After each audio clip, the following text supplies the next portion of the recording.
विश्वामित्र जी ने जनक राजा को कहा, बड़े ज्ञानी हो, अब पूछते हो ये कौन है?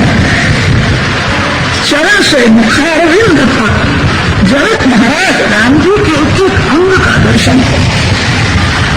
बहुत ज्ञानी जनक है। जनक महाराज ने पहचान लिया। जनक राजा ने कहा, बहुत ऐसा लगता है ऋषि कुमार मुनि राजकुमार जी, तो कौन है? वेद भगवान ब्रह्म का वर्णन कर, वेद प्रतिपादित ब्रह्म ही रहा। भगवान शंकर जिस स्वरूप का ध्यान करते हैं वही है रहा। परमात्मा हमेशा राम जी ने आंख से संकेत किया। गुरु जी को कहा, मेरे को प्रकट होना नहीं है, मेरे को प्रकट करना नहीं।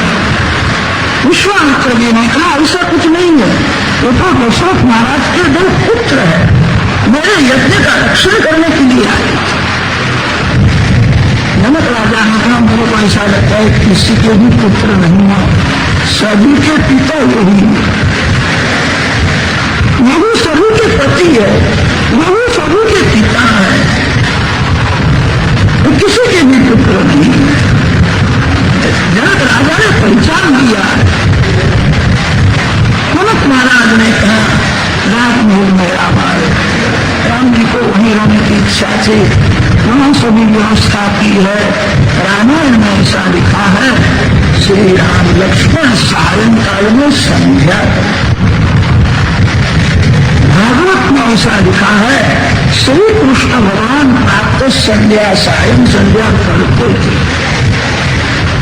कभी आप द्वारका में गए तो याद रख के दर्शन करो, श्री कृष्ण भगवान प्रातः संध्या करते हैं, सायं संध्या। भगवान के सामने सूरन के पास सोने का लोटा है, आसन में है। पुजारी महाराज को भावना करनी पड़ती है, भगवान संध्या करना। श्री राम श्री कृष्ण परमात्मा है, वे भी संध्या करते हैं। आजकल के लोग संध्या नहीं करते, सूर्य नारायण का शाप हो जाता। बुद्धि के मालिक सूर्य नारायण, उद्यंतम अस्तयंतम आदित्यम अभिध्यायन कुर्वन् ब्राह्मणः सकलं भद्रमश्नुते। संध्या के समान श्रेष्ठ कोई सत्कर्म नहीं। राम लक्ष्मण संध्या करते हैं।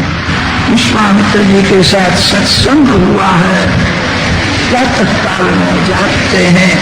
विश्वामित्र जी शालिग्राम भगवान की पूजा करने के लिए बैठे हैं। राम लक्ष्मण फूल तुलसी लेने के लिए गए हैं। तुलसीदास महाराज ने बहुत वर्णन, सीता जी को रामचंद्र जी का दर्शन। राम लक्ष्मण फूल तुलसी लेकर के आते हैं, विश्वामित्र जी को अर्पण करते। राम अति सरल, छल कपट क्या होता है राम जानते ही नहीं। सरल स्वभाव, छुआ छल न। विश्वामित्र जी को कहा, हम जहां फूल तुलसी लेने के लिए गए थे वहां राजकन्या आई थी, और दूर से मेरे को बार बार देखती थी।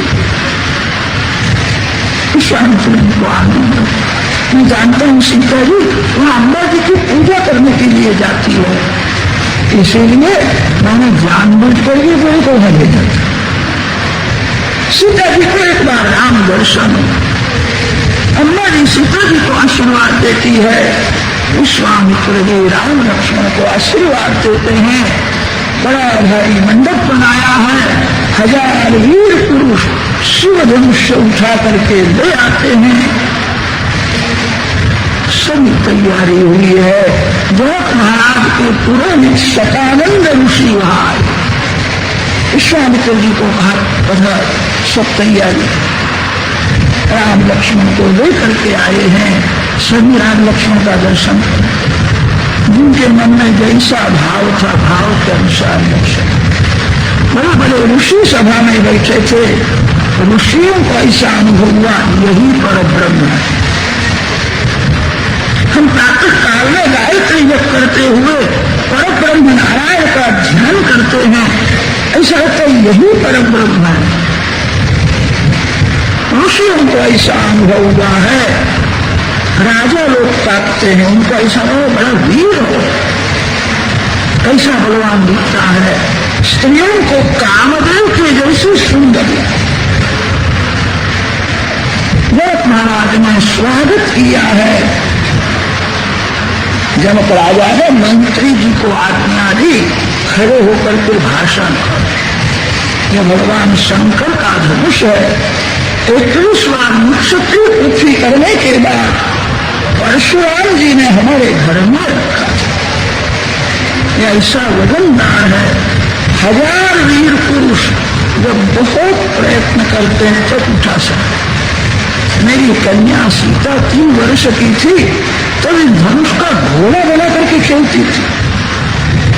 मैंने ऐसी प्रतिज्ञा की है, जो वीर पुरी धनुष को उठाएगा, प्रत्यंचा चढ़ा देगा, सीता जी उसको विजय माला अर्पण करेगी, आधा राज में दूंगा।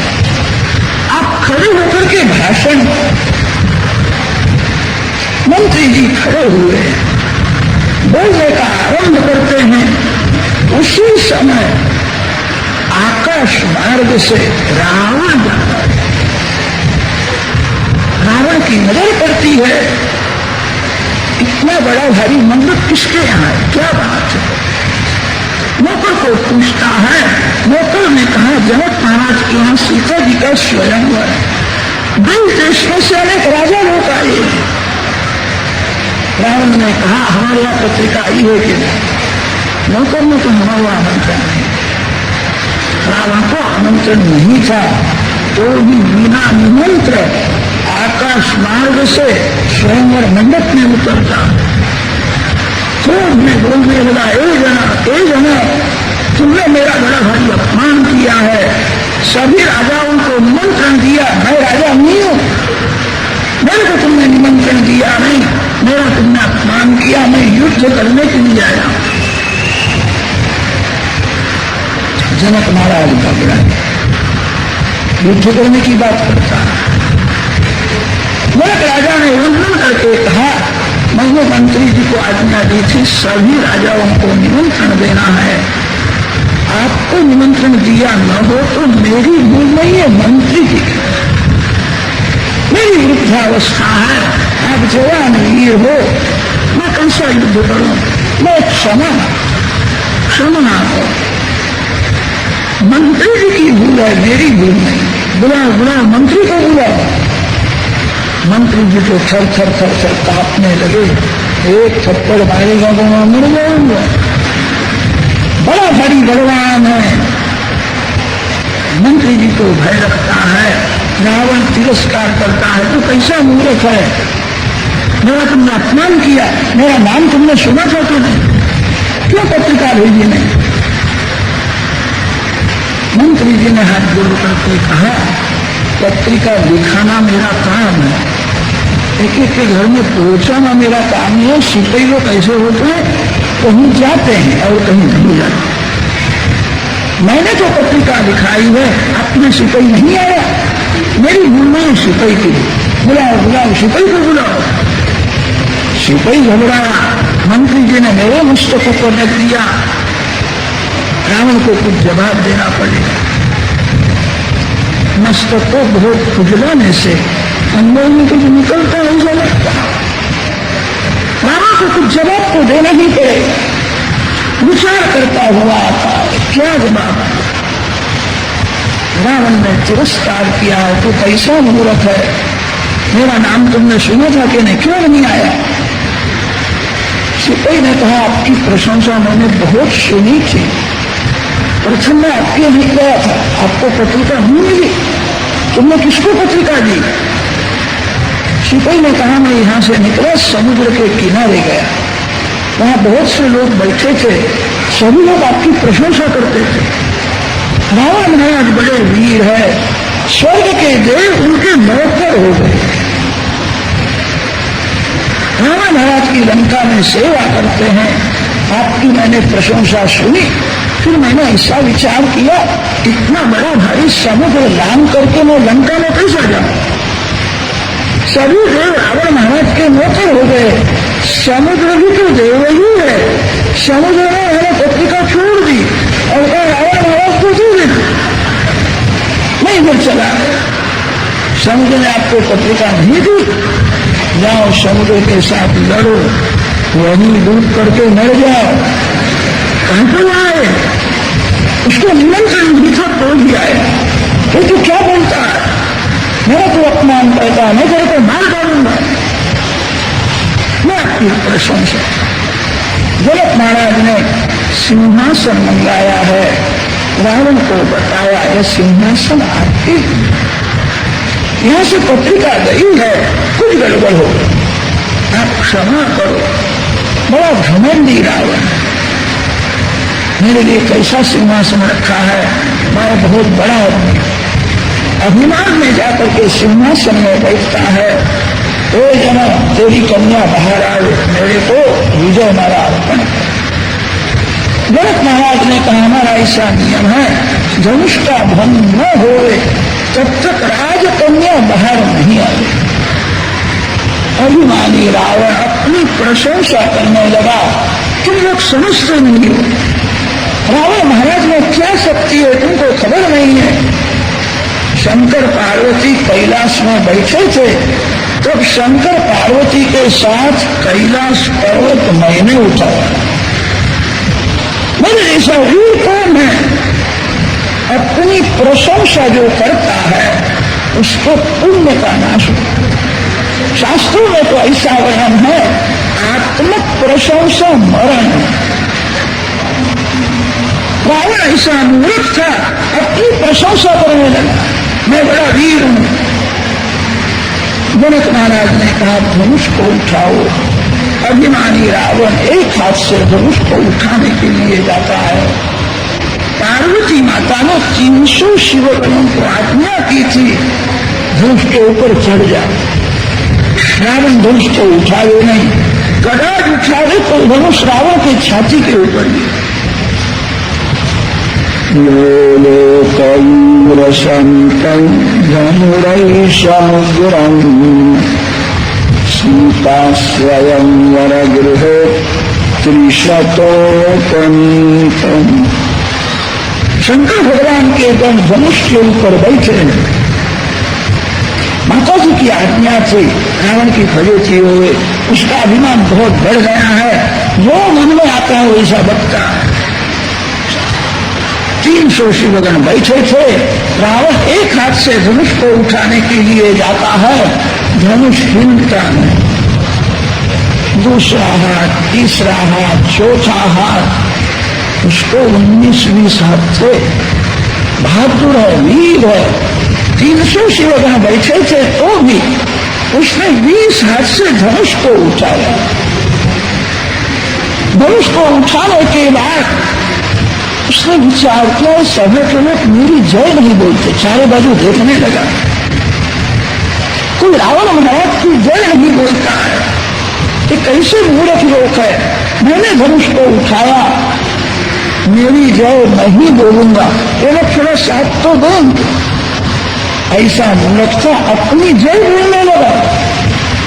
रावण महाराज की जय कोई बोलता नहीं, अकेला ही बोलता।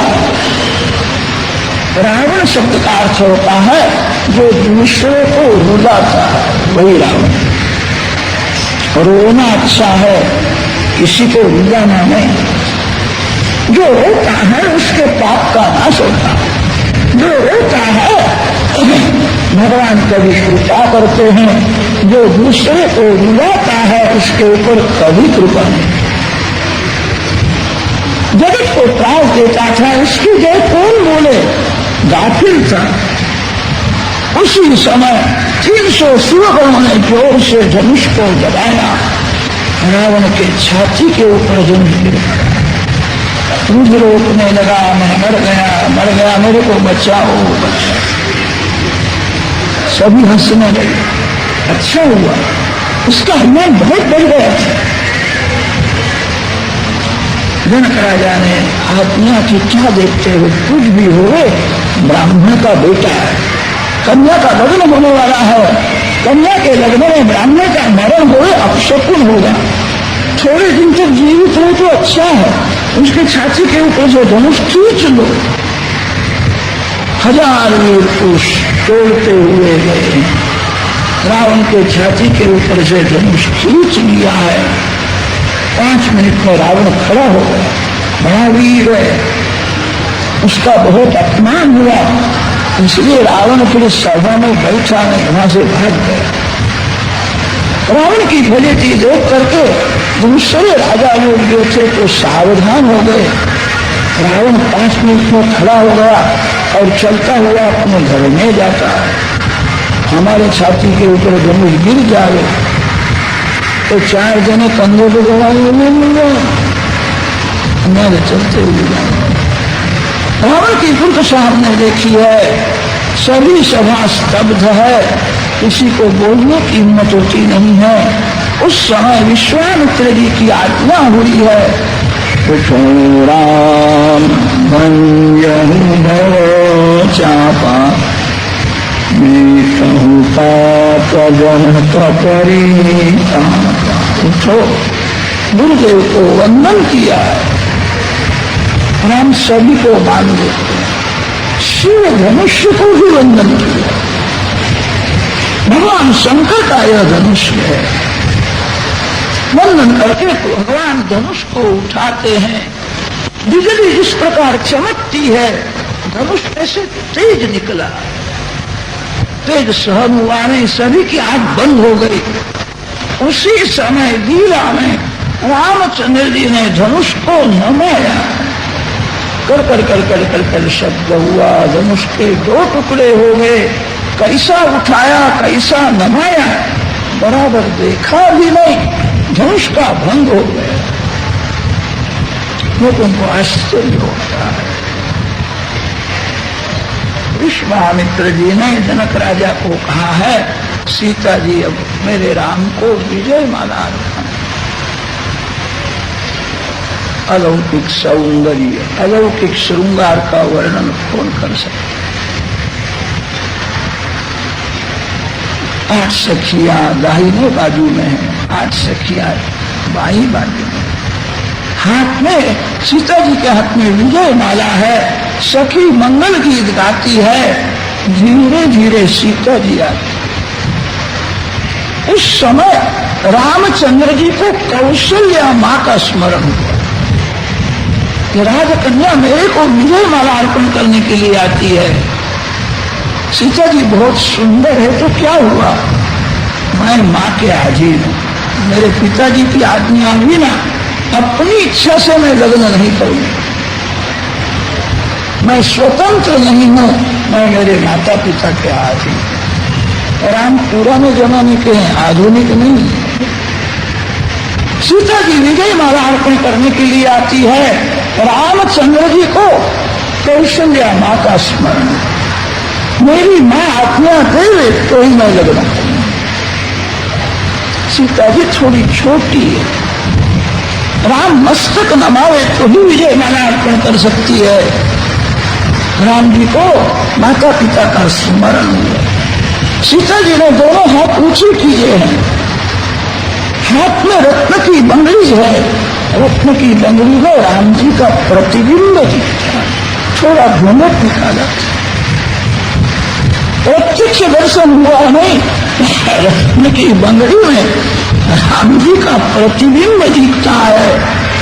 राम सूर्य के समान प्रकाशमय तेजस्वी, चंद्र के समान अति शीतल, सभी को आनंद देने वाले हैं। राम कामदेव से भी अति सुंदर है, इसका वर्णन शब्द से नहीं हो सकता है। सीता जी को प्रतिबिंब का दर्शन हुआ, प्रतिबिंब के दर्शन में सीता जी की तन्मयता हुई। विश्वामित्र जी देखते थे, राजकन्या ने 2 हाथ ऊंचे किए हैं, राम मस्तक नमाता है। विश्वामित्र जी दौड़ते हुए गए, राम जी के कान में कहा है, मैं अयोध्या में आया था तब कौशल्या जी के साथ सभी बातें हुई। तेरे माता पिता की बहुत इच्छा है राम का लग्न हो। राम जी ने पूछा है लग्न हो गया इसी तो इच्छा है, इसी कन्या के साथ लग्न हो गया ऐसी बात की इच्छा है। मैं माता पिता के आत्मा में किसी कौशल्या माता ने सीता जी की प्रशंसा बहुत सुनी थी। कौशल्या माता की ऐसी इच्छा थी सीता जी पुत्र वधू। तेरी माँ बहुत राजी होगी, तेरे पिता प्रसन्न होंगे। माता पिता की आज्ञा है, माता पिता की आज्ञा है जब कहा तब राम जी ने मस्तक नमाया। सीता जी को तो समझ लगी थी, सखी सावधान कर प्रभु ने मस्तक नमाया। तब सीता जी रामचंद्र जी को विजय माला अर्पण करती है। सियावर रामचंद्र नाचत गावत सहत सहेली सिया जगन्नाथ राम उर। सुवर्ण सिंहासन में श्री राम सीता जी के साथ विराजमान है। जनकपुरी की प्रजा बहुत भाग्यशाली है, श्री सीता राम जी का सब लोग दर्शन में आनंद मनोहर जोड़ी आनंद में रहे। इनको किसी की नजर न, सीता राम जी की नजर उतारते हैं, बातें करते हैं। सीता जी जनक महाराज की कन्या नहीं है, आदि शक्ति है, सबकी माँ यही है। राम परमात्मा है। सुवर्ण सिंहासन में सीता राम जी का दर्शन करते हुए सीताराम सीताराम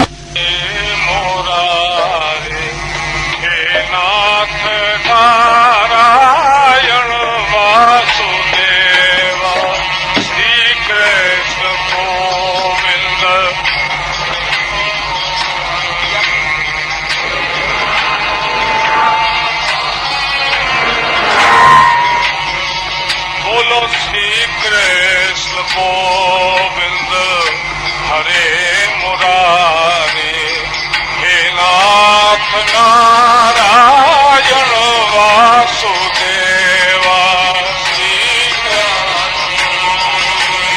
हरे मुरारे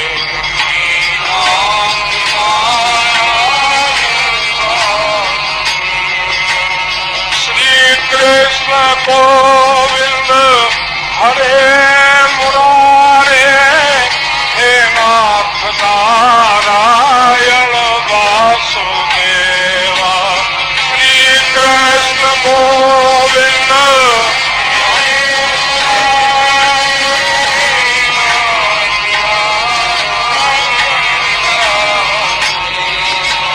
श्री कृष्ण गोविंद हरे मुरारे नाथ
हमारे इस कार्यक्रम के अन्नपूर्णा क्षेत्र में 202 रुपया श्री गोवर्धन दास जी मोदड़ा हालकोटा, 251 रुपया श्री त्रिलोकीनाथ जी गुप्ता मेरठ, 251 रुपया श्री विशंबर नाथ जी अग्रवाल आगरा,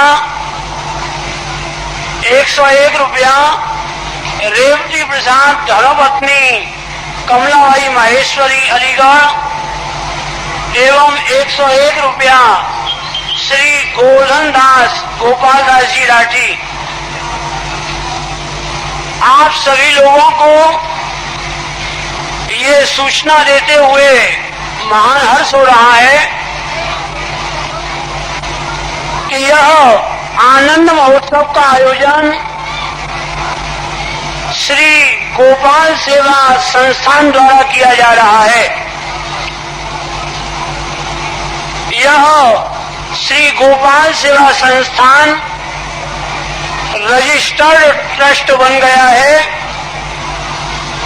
इसका विधिवत उद्घाटन कल प्रातःकाल परम पूज्य परम श्रद्धेय श्री 108 श्री विठ्ठल जी महाराज के कर कमलों द्वारा किया जाएगा। श्री गोपाल सेवा संस्थान ट्रस्ट आयकर अधिनियम के अंतर्गत कर मुक्त भी हो चुका है। जो भी महानुभाव श्री गोपाल सेवा संस्थान ट्रस्ट में अपना सहयोग प्रदान करेंगे,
भगवान का नाम और भगवान का रूप एक ही।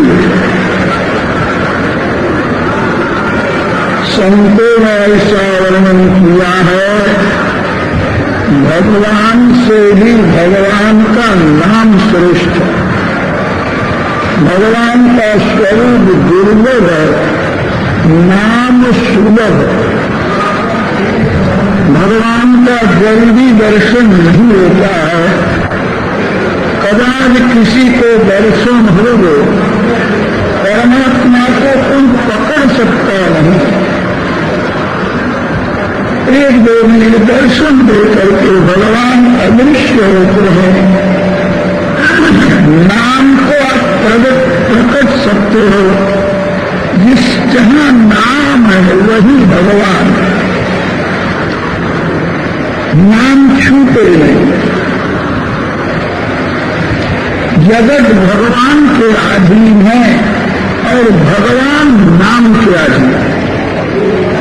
आप जिस देव के नाम का जप करते हो वो देव आपके साथ नहीं है। कदाच आपको दर्शन भले न हो, गुप्त रूप से आपका रक्षण करते हैं। संसार में जितने संत महात्मा हुए हैं सभी भगवान के नाम में तन्मय। नाम सेवा से ही मन की शुद्धि होती है।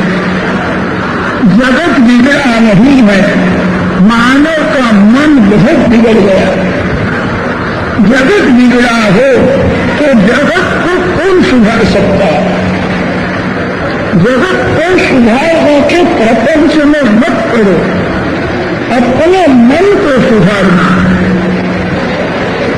जिसका मन गंगा जल जैसा अति शुद्ध है, उसको जगत में बिगड़ा हुआ कुछ दिखता ही नहीं। जिसका मन अति शुद्ध है, उसको सर्व में परमात्मा का ही अनुभव होता है।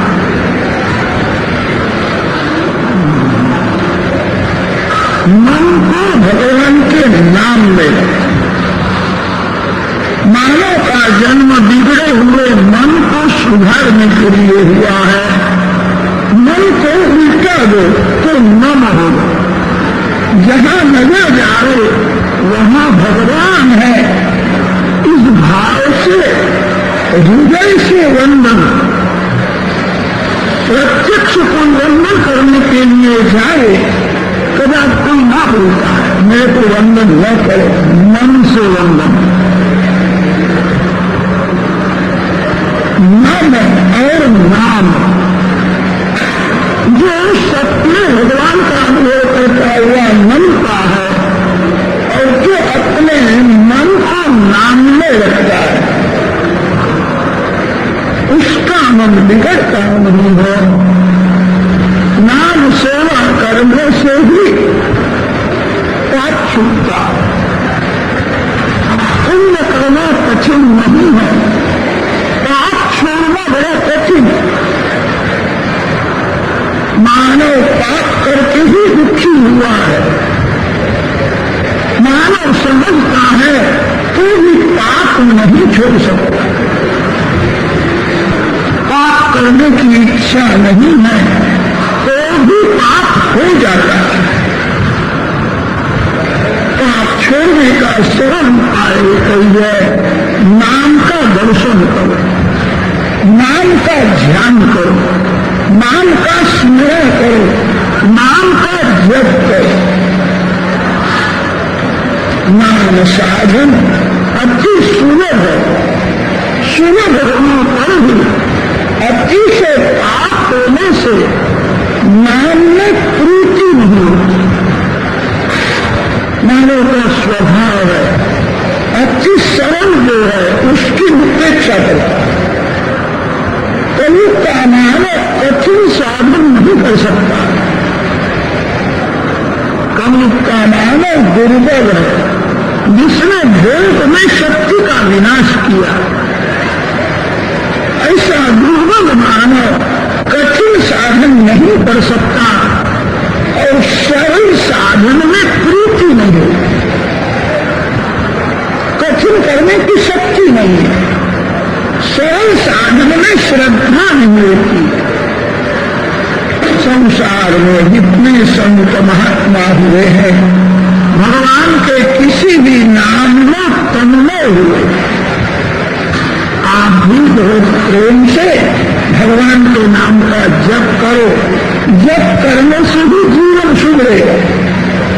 अच्छी से जप करने से ही पाप की आदत छूटेगी।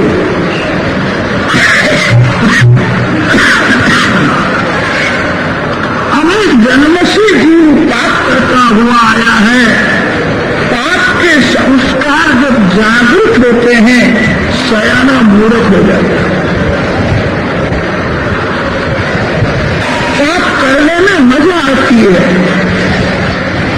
पाप हो जाता है, पाप छूट जाए ऐसी इच्छा हो। भगवान के नाम में तन्मय रहो। भगवान कृपा करके जिसको पाप करने से रोक लेते हैं, उसी का पाप छूट जाता है। जीव पुण्य करने में स्वतंत्र है, पाप छोड़ने में स्वतंत्र नहीं है। पाप हो जाता है, भगवान के किसी भी नाम में तन्मय होता। रामायण रामचंद्र जी का नाम स्वरूप है। रामायण के 7 कांड है। तुलसीदास महाराज ने एक एक कांड को सोपान ऐसा नाम दिया। प्रथम सोपान, द्वितीय सोपान। सोपान का अर्थ होता है सीढ़ी, भगवान के चरण में जाना है। रामायण का प्रथम जो कांड है उसका नाम बालकांड है। बालकांड बोध देता है हृदय बालक के जैसा। आपको भगवान संपत्ति दे, जगत में बहुत मान मिले, तो भी हृदय से बालक बन। जिसका हृदय बालक के जैसा है उसी को भगवान के दरबार में जल्दी प्रवेश मिलता है। बड़े बड़े ज्ञानी पुरुष ज्ञान का अभिमान छोड़ करके अज्ञान बालक के जैसे हो जाते हैं। ज्ञान अच्छा है, ज्ञान का अभिमान अच्छा नहीं। किसी को भी तुच्छ समझने के लिए ज्ञान नहीं है। सभी को भगवान का स्वरूप से देखने के लिए ज्ञान। जो भगवान वैकुंठ में है, वो भगवान मंदिर में है, वो भी भगवान मानव शरीर में भी।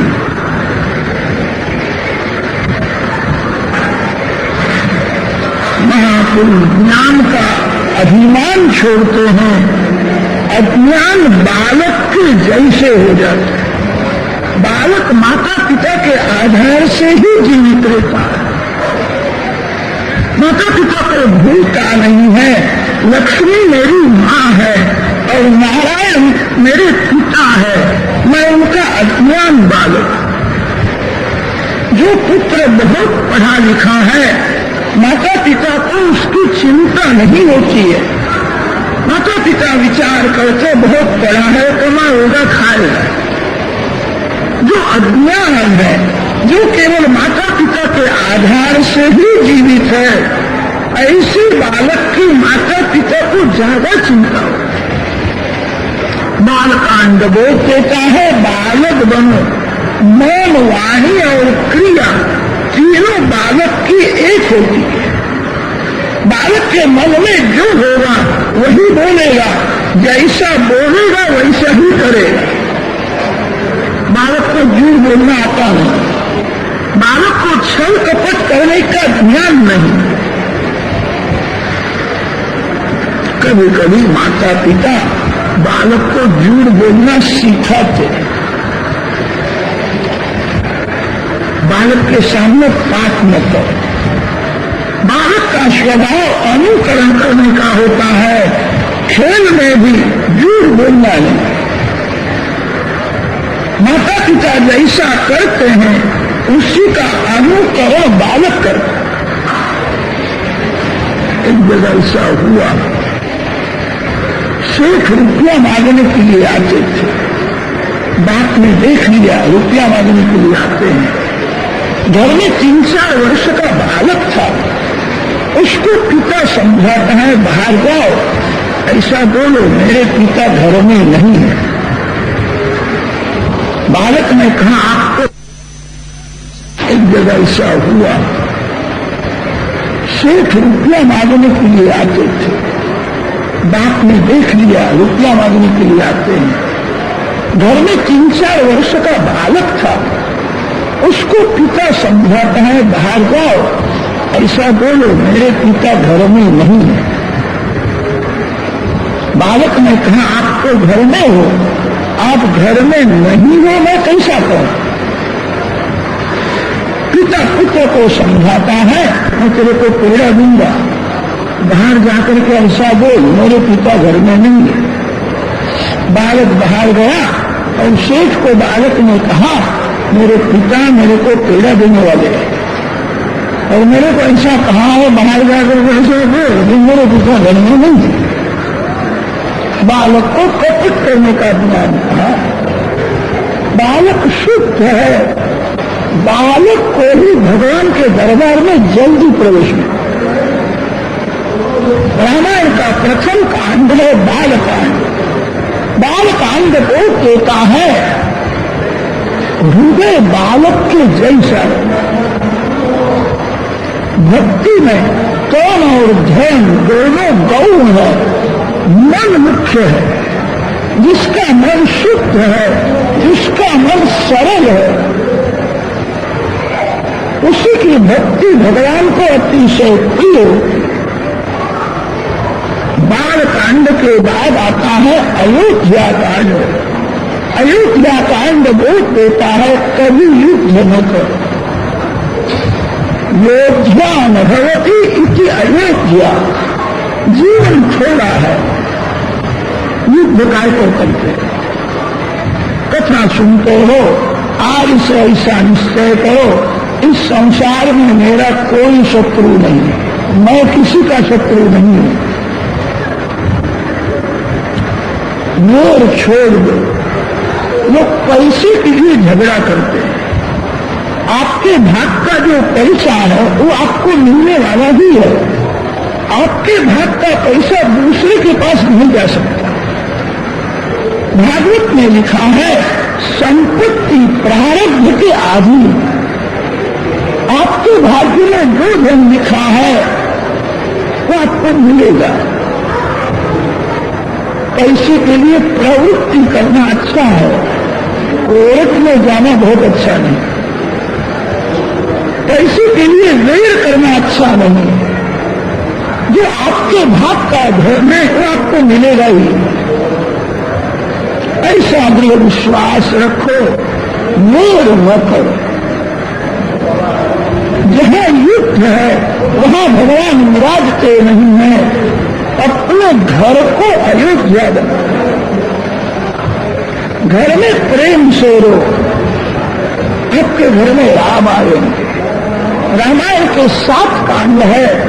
7 कांडों में 6 कांड ऐसे हैं जिसमें युद्ध की कथा है।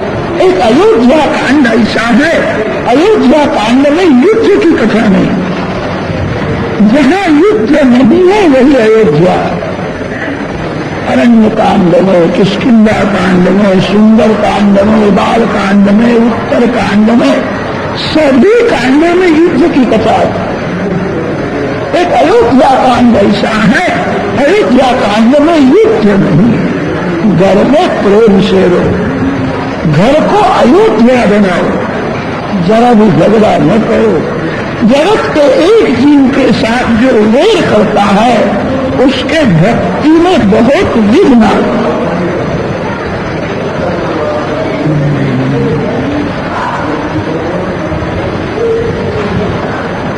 अयोध्या कांड बोध देता है प्रेम से। भगवान जीतते नहीं। भगवान के साथ प्रेम करना बड़ा कठिन है। भगवान का प्रत्यक्ष दर्शन नहीं होता। भगवान की भक्ति कैसे करोगे? जो दिखता है उसको भगवान का स्वरूप समझ करके हाथ दो। ज्ञानी पुरुष कहते हैं ईश्वर दृश्य नहीं है, दृष्टा है। भगवान का दर्शन आंख से नहीं होता है, आंख को देखने की शक्ति भगवान ने दी। भक्ति मार्ग में जो दिखता है वो भगवान है। सभी में भगवान मिले हुए हैं। सभी को भगवत भाव से दे। भगवान को भोग लगाना था, फल सिद्ध किया। भगवान को फल अर्पण करता है और छिलके बाहर फेंक देता है।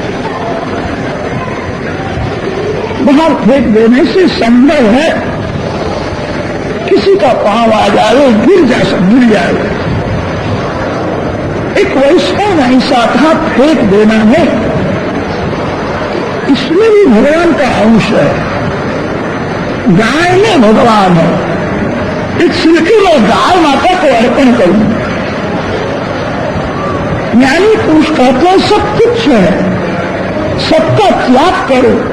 भगवान के भक्त कहते हैं सभी में भगवान। भगवान अंश रूप से सभी में विराजमान है। त्याग मार्ग ठीक है, कठिन है, समर्पण करो, सभी में भगवत भाव रखो, कभी झगड़ा न करो, आपका कल्याण होगा, आपको बहुत शांति मिलेगी। युद्ध का अयोध्या कांड के बाद अरण्य कांड की कथा आती है। भगवान राम अरण्य में तप करते, भगवान श्री कृष्ण वृंदावन में गायों के पीछे नंगे पांव चलते तप किया है। श्री राम श्री कृष्ण परमात्मा है, वे भी तप करते। जो तप नहीं करता उसका पतन हो जाता। तपश्चर्या मानव शरीर में ही होती है। दुख सहन करके भक्ति करता है, वही तप है। भगवान आपको संपत्ति देवे तो भी अति सुख भोगना नहीं, सुख इतना ही भोगना जिस सुख में आपको भगवान का स्मरण हो। जो अति सुख भोगता है भगवान को भूल जाता है। अति सुख भोगने से तन मन दोनों बिगड़ जाता है। अति सुख भोगने से पुण्य का नाश होता है, दुख सहन करने से पाप का नाश होता है। श्री राम श्री कृष्ण परमात्मा है, वन में तप करते। तपस्या मानव शरीर में ही होती है। मानव ज्ञानी है, पशु पक्षी तप नहीं कर सकते। पशु में अतिशय अज्ञान होता है। पशु उसको कहते हैं जो शरीर को ही आत्मा समझता है। आप सब लोग ज्ञानी हो, आप जानते हो मैं तन नहीं हूं, बिगड़े हुए तन को सुधारने वाला मैं हूं। मैं मन नहीं हूं। मन जब पाप करता है तब मन को समझा करके पाप करने से मैं रोक लेता हूं। मैं तन मन से भिन्न हूं। पशुओं में अतिशय अज्ञान होने से पशु का स्वभाव कभी सुधरता नहीं। मानव का स्वभाव सुधरता। जन्म से लेकर के मरने तक पशु पाप ही करता। दिल्ली में चूहे की हिंसा छोड़ दी है, ऐसा कहीं देखा नहीं, सुना नहीं। जन्म से मरने तक चूहे को मारती है। मानव पाप छोड़ सकता है, मानव सर्वकाल भक्ति कर सकता है। अरण्य कांड बोध देता है, वन में तपस्या करो तो वासना का विनाश हो। संसार में जितने संत महात्मा हुए हैं सभी वन में तप करते हैं, तो वासना का विनाश हुआ है। वासना का विनाश होने पर भी जीव महान हो सकता है। गृहस्थ का घर बहुत पवित्र नहीं है। गृहस्थाश्रम में घर में भक्ति होती है, घर में वासना का विनाश करना अशक्य है। गृहस्थ के घर में काम के परमाणु घूमते रहे। गृहस्थ के घर में जानते अजानते पाप होता है। जिस घर में जैसा कर्म होता है उसके परमाणु वहां घूमते रहे। कसाई के घर में जाने पर घृणा आती है, वह हिंसा होती है। पवित्र भगवान के धाम में जाए हृदय प्रसन्न होता है, सात्विकता आती है। भूमि की असर मन के ऊपर होती है। वासना का विनाश करना हो थोड़ी दिन घर छोड़ना चाहिए। मन तो समझाना तेरा घर भगवान के चरण में है। जिस घर को मानव समझता है मेरा घर है, वो घर छोड़ना नहीं पड़ेगा।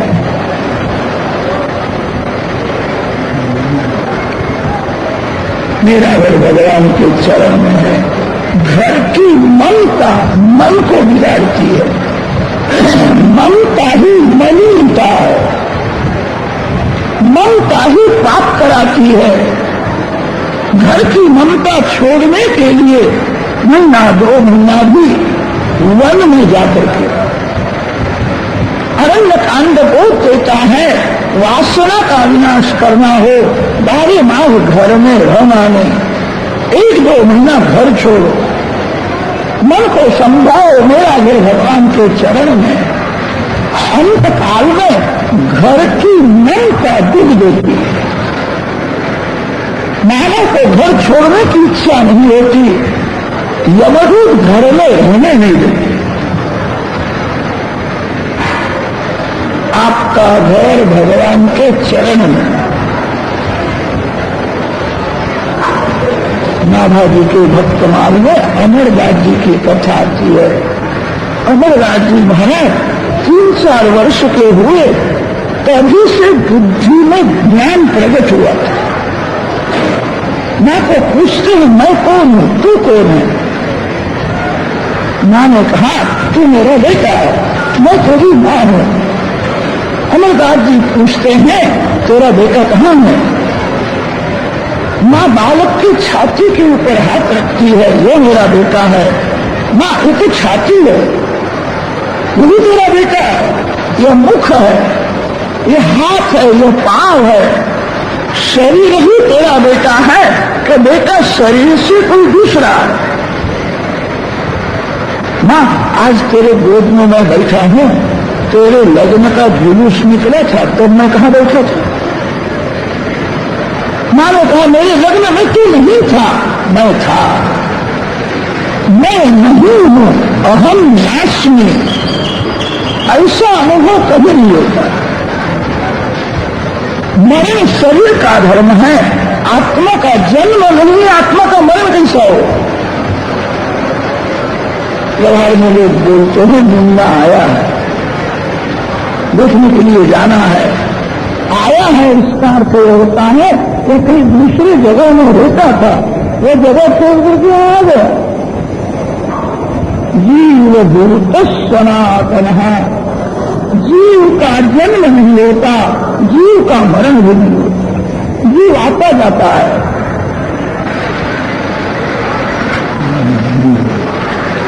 जन्म और मरण देह के धर्म है। घर की ममता पाप कराती है, घर की ममता दुख देती है, ममता भगवान में हो। अपने कर्तव्य कर्म का पालन करो। किसी मानव में ममता रखोगे तो मरण बिगड़ जाएगा। जीव किसी जीव का नहीं हो सकता, जीव तो ईश्वर का है। ईश्वर का होने पर भी जीव ऐसा समझता है मैं स्त्री का हूं, मैं पुरुष का हूं। ममता ही दुख देती है, ममता ही पाप कराती है। जीव परमात्मा का अंश है। भगवान के लिए घर छोड़ना। अरण्य कांड में रामचंद्र जी जगत को आदर्श बताते हैं, वासना का विनाश करना है, थोड़े दिन वन में सादा भोजन करो, किसी महामंत्र का 1,00,000-2 लाख शांति से जप करो। ऐसा करने से सात्विक शक्ति उत्पन्न होती है, जो सात्विक शक्ति घर में आने के बाद पाप करने से रोक लेती है। लोग शक्ति को बढ़ाने के लिए हवा फेर करने के लिए जाते हैं। जहां अच्छी हवा पानी हो वहीं रहने से भूख लगती है, शक्ति आती है। भक्ति को बढ़ाना है, वासना का विनाश करना है, थोड़े दिन वन में जाओ, महीना 2 महीना वन में रहो। भगवान राम 14 वर्ष वन में तप करने के बाद रावण को मारते। रावण बड़ा बलवान है, रावण को मारना बड़ा कठिन है, तप करो। सादा भोजन करो, किसी महामंत्र का जप करो, धीरे धीरे वासना का विनाश हो। अनेक जन्म की वासना मन में घर करके बैठी है। अरण्य कांड बोध देता है, वासना का विनाश करना हो तो वन में जाओ। गृहस्थ का धर्म है, 12 मास घर में न रहे, 1-2 महीना घर छोड़ दे, किसी पवित्र तीर्थ में साधन करे। अरण्य कांड के बाद आता है किष्किंधा कांड। किष्किंधा कांड में जीव ईश्वर के मैत्री की कथा। सुग्रीव जीव है, राम परमात्मा है। किसी मानव के साथ वेर न करो, याद रखना, किसी मानव के साथ ज्यादा प्रेम भी न करो।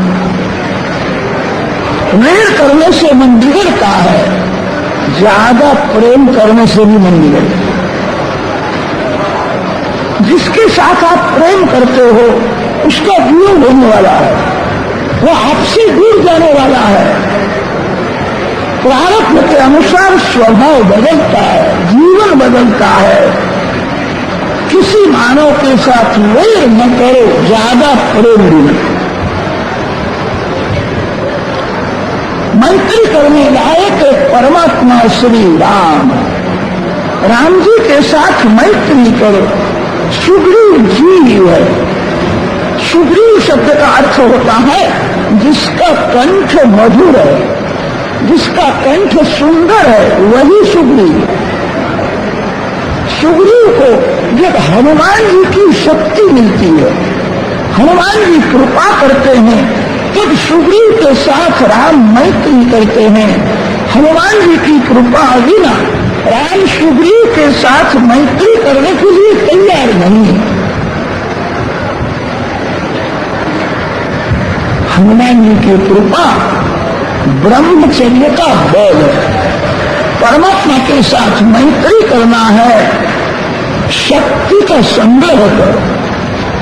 शक्ति का विनाश महान दुख है और शक्ति का संग्रह करना ही महान सुख है। लोग कहते हैं मन बहुत चंचल है, जो शक्ति का विनाश करता है उसका मन बहुत चंचल रहता है। मन को स्थिर करने का सरल उपाय तो यही है, शक्ति का संग्रह करो। आंख से शक्ति का नाश होता है, बहुत बोलने से भी शक्ति का नाश होता है। शक्ति का नाश अनेक रीति से जीव करता है, शक्ति का विनाश करना ही महान दुख है। हनुमान जी का जिसको बल मिलता है उसी के साथ राम मैत्री करते हैं। हनुमान जी महाराज बाल ब्रह्मचारी, सुग्रीव के ऊपर हनुमान जी की कृपा है, इसीलिए राम सुग्रीव के साथ मैत्री करते हैं। भगवान के साथ मैत्री करना हो, काम की दोस्ती छोड़ दो। काम आपका मित्र नहीं, शत्रु है। काम किसी स्त्री को सुख नहीं देता, काम किसी पुरुष को सुख नहीं देता। काम शक्ति का विनाश करता है, काम तन को बिगाड़ता है, काम मन को बिगाड़ता है, काम जीवन को बिगाड़ता है और मरण भी काम से ही बिगड़ता है। बिगाड़ने वाला, दुख देने वाला शत्रु काम है। काम शत्रु होने पर भी ऐसा धोखा देता है, मैं तेरा मित्र हूं। काम मित्र नहीं है, काम शत्रु है। काम की दोस्ती छोड़ दो। तो राम के साथ में आलस आता है। गीता जी का पाठ करते हैं, हम स्वाध्याय करते हैं, प्रार्थना बोलते हैं। पूजा के बिना भगवान प्रार्थना सुनते ही नहीं। थोड़ी भी पूजा करो, आपकी स्थिति भगवान जानते हैं। चरण पादुका जी की पूजा की है, सभी प्रार्थना करने लगे हैं। प्रार्थना में बहुत शक्ति है। प्रार्थना में जितनी तन्मयता होगी उतना फल जल्दी मिलता है। प्रार्थना में जगत का संबंध छोड़ना है। मैं जो बोलता हूँ भगवान सुन रहे हैं। इस जगत में मैं और मेरे भगवान हम दो ही है। सिंहासन में भगवान विराजमान है। मैं हृदय का भाव भगवान के सन्मुख प्रकट करता हूँ। प्रार्थना भगवान सुनते। प्रार्थना में जितनी तन्मयता होती है उतना काम जल्दी हो जाता है। सभी देव तो प्रार्थना करते हैं। प्रार्थना में ब्रह्मा जी की तन्मयता हुई। ब्रह्मा जी ने भगवान की वाणी सुनी है। भगवान ने कहा मैं प्रकट होने वाला हूं। देश दुखी हुआ है। कंसाधिक दुष्ट राजा प्रजा को बहुत त्रास। मेरा प्रागट्य मथुरा के कारागृह में होगा। गोकुल में मैं मधुर लीला करूंगा। देव ऋषि मेरी सेवा करने के लिए अवतार था। ब्रह्मा जी ने भगवान की दिव्य वाणी सुनी है। ब्रह्मा जी प्रार्थना में भगवान के साथ एक रूप हो गए। भगवान की दिव्य वाणी दूसरा कोई देव नहीं सुन सके, ब्रह्मा जी सुनते। भगवान की आज्ञा हो गई है। भगवान अब प्रकट होने वाले हैं। अब चिंता न करो, भगवान का चिंतन। आप जिस देव की पूजा करते हो, जिस देव के नाम का आप जप करते हो, उस देव को आपकी सभी चिंता है। चिंता छोड़ो, भगवान का चिंतन करो। कितने लोग सेवा पूजा थोड़ी करते हैं, उनके जीवन में कोई दुख का प्रसंग आ जाए तो घबराते, अब क्या हो। कितने भगवान के सन्मुख चिंता में बैठते हैं। भगवान को अच्छा नहीं लगता। भगवान के सन्मुख प्रसन्नता से, शांति से। कोई भगवान के सन्मुख चिंता करता है, भगवान को ठीक नहीं लगता। तेरा बाप घर में बैठा है, काहे की चिंता करता है। जिसका बाप मर जाता है उसी को चिंता होती है। भगवान मेरे पिता है, मैं भगवान का बालक हूँ। वेद में भगवान ने ऐसा कहा है, जीव मेरा पुत्र है। शृण्वन्तु विश्वे अमृतस्य पुत्राः। परमात्मा बोलते हैं जीव मेरा पुत्र है। जीव ऐसा समझता नहीं है भगवान मेरे पिता है। भगवान मेरे पिता है ऐसा जो समझता है उसको चिंता नहीं होती है। मेरे पिता सर्वशक्तिमान है, मेरे पिता सबसे श्रेष्ठ है, मैं भगवान का पुत्र हूँ। चिंता छोड़ो, भगवान का चिंतन करो। ब्रह्मा जी देवों को समझाते हैं। अब भगवान प्रकट होने वाले हैं। मथुरा में वसुदेव जी का लग्न देवकी जी के साथ हुआ। वसुदेव देवकी रथ में बैठे हैं। रथ अब निकलने की तैयारी है। कंस राजा ने विचार किया, देवकी मेरी छोटी बहन, मैं पहुंचाने के लिए जाऊं। कंस रथ में सारथी होकर के बैठा है। उस समय आकाशवाणी हुई है।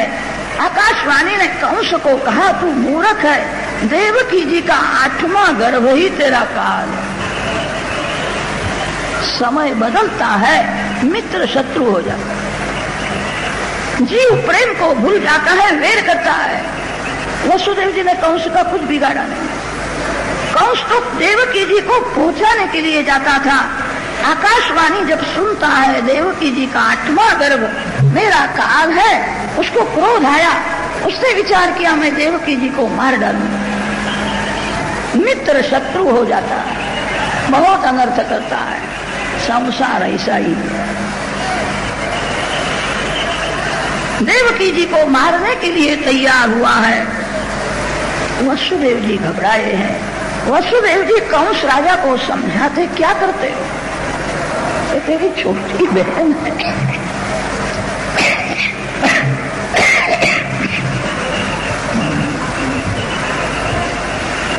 जिसका जन्म हुआ है उसको मरना ही पड़ता, मरण के लिए ही जन्म हुआ। साधारण मानव जो मरता है वो फिर से जन्म लेने के लिए ही मरता है। जन्म मरण की घटमाला का अंत नहीं आता है। मरण के लिए कुछ निमित्त होता है। मरण का निवारण अशक्य है। मरण को सुधारने का प्रयत्न करो। मरण बिगड़ता है वेर करने से, मरण बिगड़ता है वासना से। वेर और वासना का जिसने विनाश किया है उसका मरण मंगलमय होता है। जिसका मरण मंगल में हुआ वो किसी माँ के पेट में नहीं जाता। मरण का निवारण कोई नहीं कर सकता। मरण को सुधारने का प्रयत्न करो। किसी भी जीव के साथ वैर हुआ हो, एक दो बार उसके घर में जाकर के हट दो, वैर का विनाश करो। आप वंदन करो तो भी वो वैर करेगा, उसकी सजा उसी को। आप प्रेम भाव, वैर का विनाश करो, वासना का विनाश करो। मन को बार बार समझाना, संसार का सभी सुख अनेक बार भोगा है, सुख भोगने से तृप्ति हुई नहीं है, भोगी भूखा ही रहता है। तृप्ति त्याग से होती है, जो भोग का त्याग करता है। अब मेरे को कोई सुख भोगना नहीं है, अब मेरा जीवन केवल भगवान के लिए है। विवेक से जो वासना का विनाश करता है, वैर का विनाश करता है, उसका मरण मंगलमय हो। वसुदेव जी कंस राजा को समझाते हैं, कंस दुष्ट है। कंस राजा मानता ही नहीं। मैंने आकाशवाणी सुनी है, मैं इसको मार डालूंगा तो मेरे काल का जन्म होगा नहीं। वसुदेव जी समझाते हैं, जिस घर में पुरुष स्त्री को मारता है उस घर में दरिद्रता।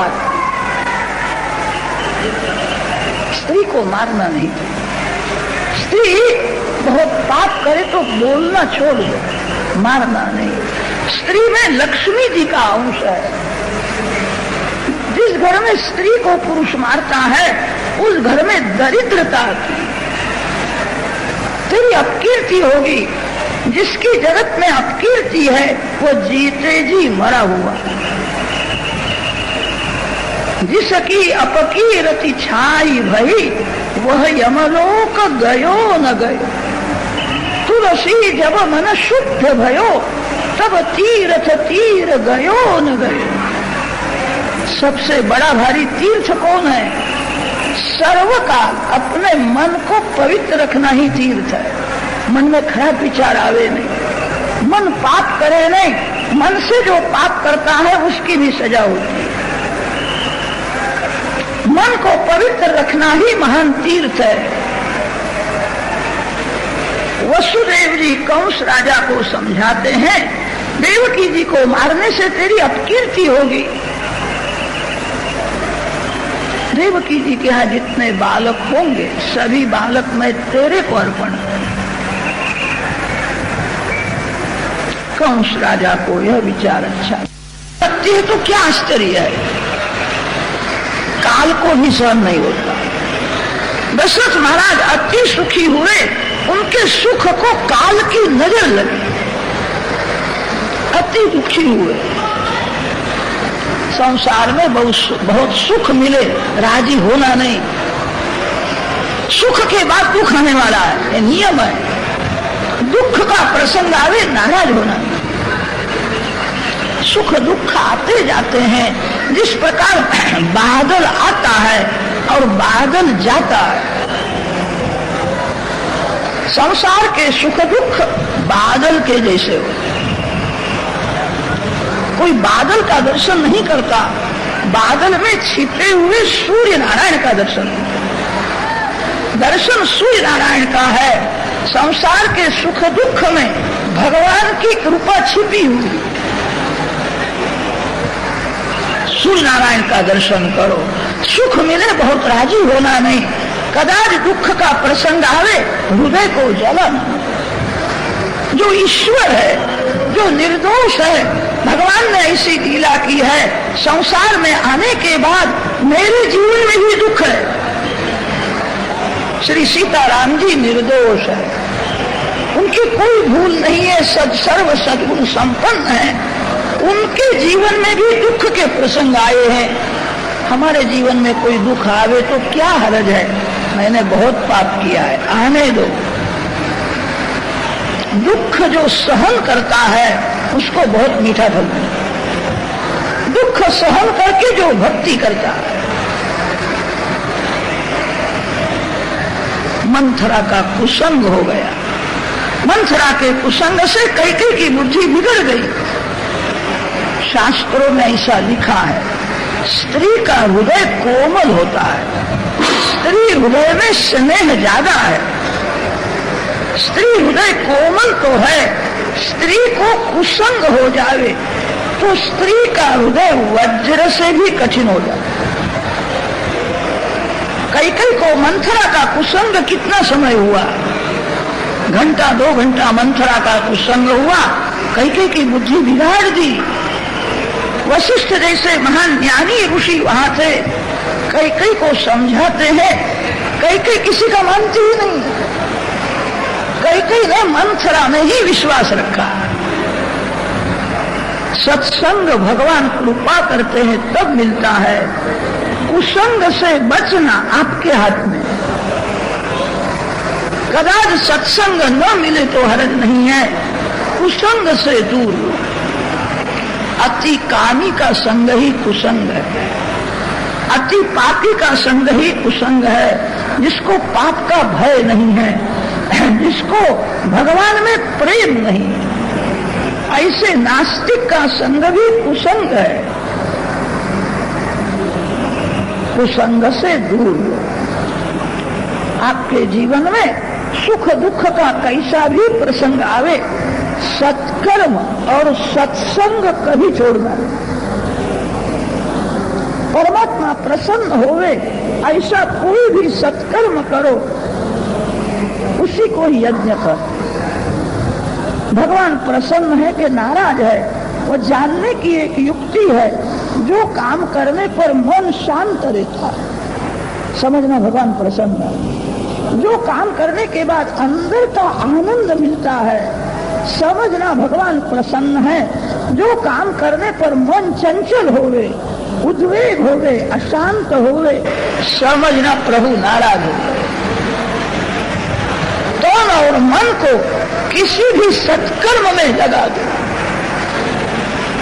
सत्कर्म छोड़ना नहीं, सत्संग छोड़ना नहीं। मंथरा का कुसंग हुआ, कैकेयी की बुद्धि बिगड़ गई।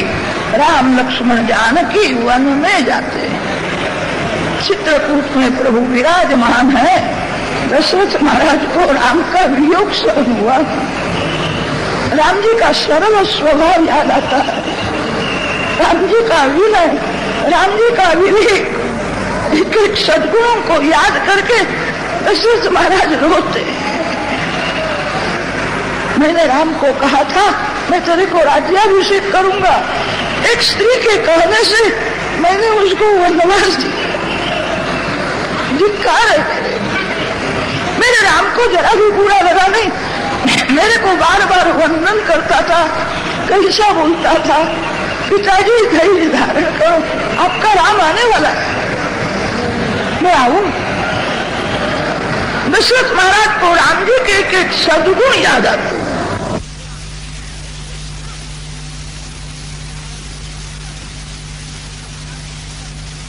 अभी तो भस्म हो जाए, स्पर्श करने के लिए जाए तो भस्म हो जाए।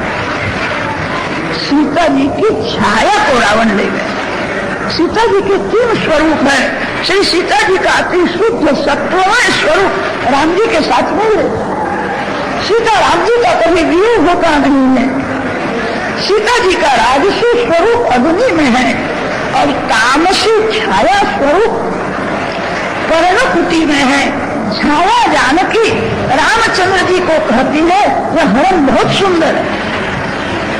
हरम सुंदर है कि राम सुंदर है? जगत सुंदर नहीं है, जगत जिसने बनाया है वो सुंदर। छाया जानकी कहती है हरम बहुत सुंदर है। राम जी गए हैं, रावण आया है, कपट करके सीता जी को ले जाता है। रावण की लंका में सीता जी राम जी का ध्यान करती है, राम नाम का जप करती है। जहां बैठ करके ध्यान करो वहां भगवान प्रकट हो जाते हैं। परमात्मा सर्वव्यापक है। प्रेम से जहां ध्यान करता है, स्मरण करता है, भगवान प्रकट होते हैं। सीता जी को लंका में राम दर्शन हुआ, राम जी का वियोग हुआ, तब सीता जी राम जी का ध्यान करने लगी। ध्यान संयोग में नहीं होता है, वियोग में होता है। राम नाम का जप करती है, राम जी का ध्यान करती है। सीता जी को ऐसा लगता है राम सम्मुख है, मेरे को देख रहे हैं। माता जी को राम दर्शन का आनंद मिला है, इसीलिए उस वन का नाम अशोक वन हुआ। जहाँ शोक नहीं है, दुख नहीं है, जहाँ आनंदमय श्री राम, उस वन को अशोक वन कहते हैं। हनुमान जी आए हैं, लंका जलाई है, हनुमान जी की लीला जी। वानर सेना के साथ राम लक्ष्मण आए हैं, राक्षस राम जी के साथ युद्ध क्या कर सकते हैं? राम को खेलते। कभी कभी पिता अपने पुत्र के साथ खेलता है, ऐसा नाटक करता है मेरी ही हार हो गई, पुत्र की जीत हो गई। राक्षसों का उत्साह बढ़ाने के लिए राम ऐसी लीला कर जो मेरी हार हो गई।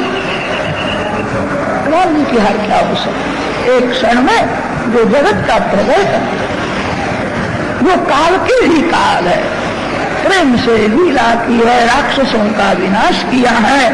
राम लक्ष्मण जानकी पुष्पक विमान में विराजमान है।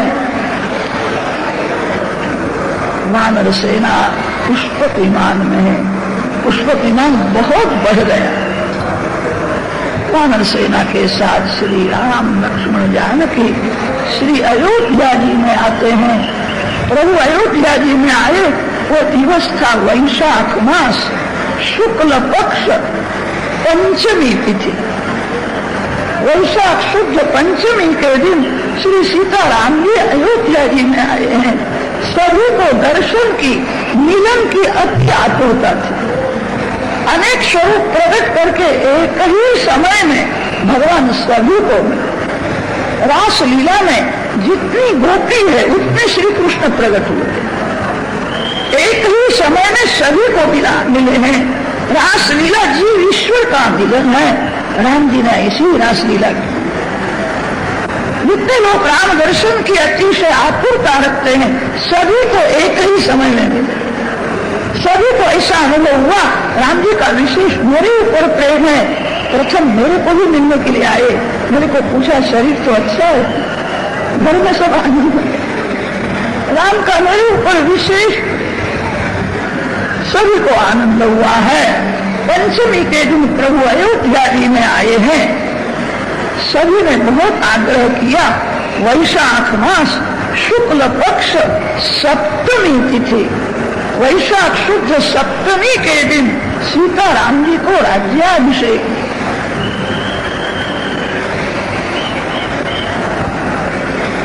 चार समुद्र का जल मंगाया है। सीताराम जी को वेद मंत्र बोल करके ब्राह्मण अभिषेक करते हैं। राज्याभिषेक के मंत्र ऋग्वेद में है।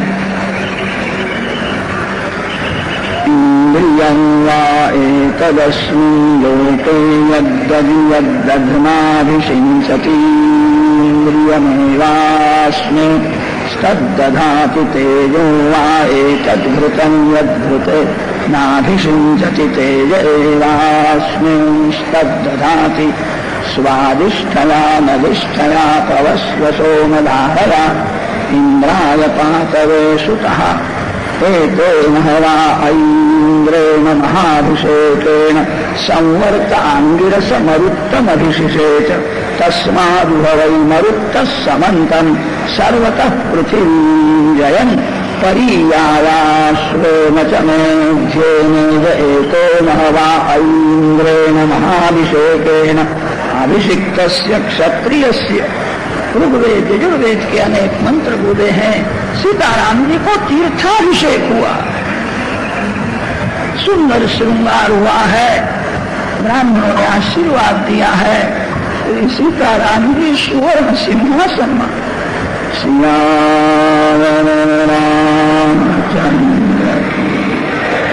सुवर्ण सिंहासन में विराजमान है। अयोध्या की भाग्यशाली प्रजा है। श्री सीताराम जी का दर्शन करते, दर्शन में बहुत आनंद आया। राम राज्य धर्म राज्य सभी आनंद में। जगत में राम राज्य कब होगा भगवान जाने। आपके सबके घर में राम राज हो। जिसके जीवन में धर्म मुख्य है और धर्म गौण है, उसके घर में राम राज। जिसके जीवन में भोग गौण है और भगवान मुख्य है, उसके घर में राम राज है। जिसके घर में काम मुख्य है और राम गौण है, उसके घर में रावण का राज है। राम राज्य में प्रजा अति सुखी हुई है, सभी आनंद में है। राम राज्य में कोई मूर्ख नहीं है, सभी ज्ञानी है, सभी के यहाँ सत्संग होता है।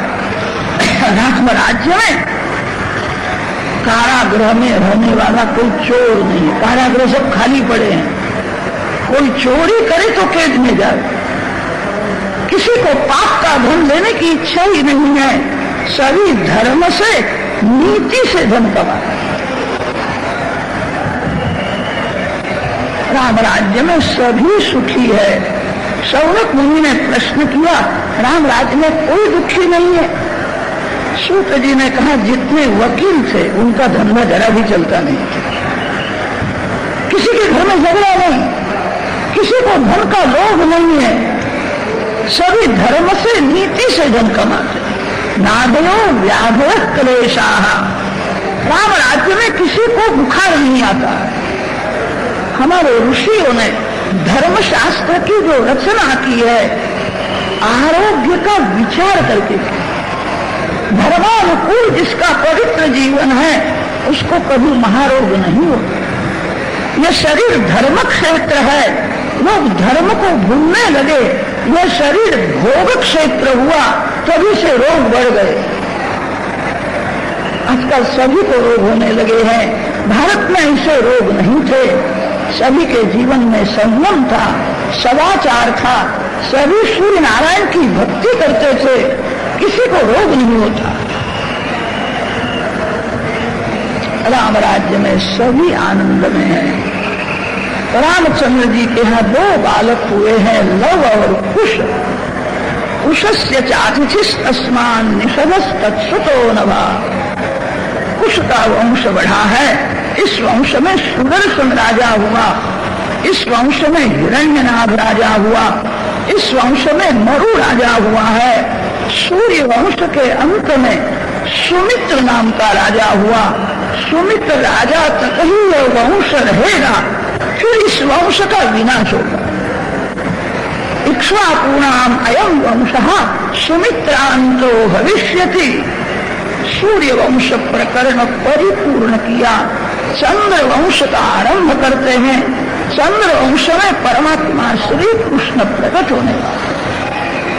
आज नारायण भगवान के नाभि में से कमल उत्पन्न हुआ, कमल में ब्रह्मा जी प्रकट हुए, ब्रह्मा जी के पुत्र अत्रि ऋषि हुए, अत्रि ऋषि के पुत्र चंद्र हुए, चंद्र का पुत्र बुध हुआ है, बुध का पुत्र पुरुरवा हुआ। इस वंश में यति ययाति संयाति आयति वियति कृति ऐसे अनेक राजा हुए। इस वंश में विजय राजा हुआ है, इस वंश में नाभि राजा हुआ है, गाधी राजा हुआ। गाधी राजा की कन्या सत्यवती का लग्न रुचि ऋषि के साथ हुआ था। रुचि ऋषि के यहाँ जो पुत्र हुआ उसका नाम जमदग्नि।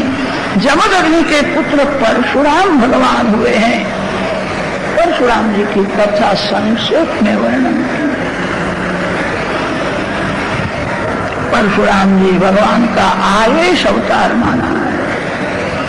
पुरुरवा राजा का वंश आगे बढ़ा है, इस वंश में आयु राजा हुआ, उसके वंश में नहुष राजा हुआ, नहुष राजा के वंश में ययाति राजा हुआ है, इस वंश में यदु राजा हुआ है। यदु राजा का वंश में ही भगवान श्री कृष्ण प्रकट होने वाले।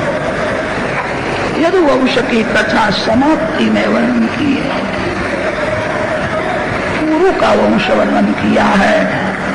पूर्ववंशं प्रवक्ष्यामि यत्र जातोऽसि ऋतयु पुक्षयु मित्रयु ऐसे अनेक राजा हुए।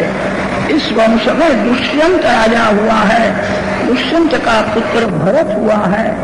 इस वंश में दिवोदास राजा हुआ, दिवोदास राजा के वंश में रंतिदेव हुआ है, रंतिदेव राजा के वंश में देवापी शंतनु हुए। शंतनु महाराज का लग्न गंगा जी के साथ में हुआ था। उनके यहाँ जो पुत्र हुआ उसका नाम देवव्रत है। एक पुत्र देकर के गंगा जी वैकुंठ में जाती है। ययाति महाराज को दूसरा लग्न करने की इच्छा हुई। मत्स्य राजा की कन्या सत्यवती बहुत सुंदर। मत्स्य राजा को कहा है तेरी कन्या मेरे को दे दे। मत्स्य राजा ने कहा आपके घर में एक पुत्र है, भविष्य में वही राजा होने वाला है, आप ऐसी प्रतिज्ञा करो घर में जो पुत्र है उसको मैं राज का एक पैसा भी नहीं दूंगा, तो मेरी कन्या आपको मैं अर्पण करूं। घर में जो पुत्र था बहुत लायक है, उसको एक पैसा न देना अन्याय होता है। शंतनु विचार में पड़े हैं। देवव्रत ने सुना मेरे पिताजी दुखी होते हैं। देवव्रत मत्स्य राजा के यहाँ गए हैं और मत्स्य राजा को कहा है तेरी कन्या मेरी विमाता हो, राज का पैसा मैं लेने वाला नहीं, मेरे भाइयों की मैं सेवा करूंगा, मैं तो वन में चला जाऊंगा, तेरी कन्या मेरी विमाता हो गए। मत्स्य राजा ने कहा आप राज के लिए झगड़ा नहीं करोगे, कदाच आपके पुत्र झगड़ा करे तो। देवव्रत ने विचार किया है और विचार करके देवव्रत बोले हैं पुत्र नहीं होगा, मैं बराबर संयम रखूंगा, पुत्र होने वाला नहीं है। पिता के लिए संसार सुख का त्याग किया, संपत्ति का त्याग।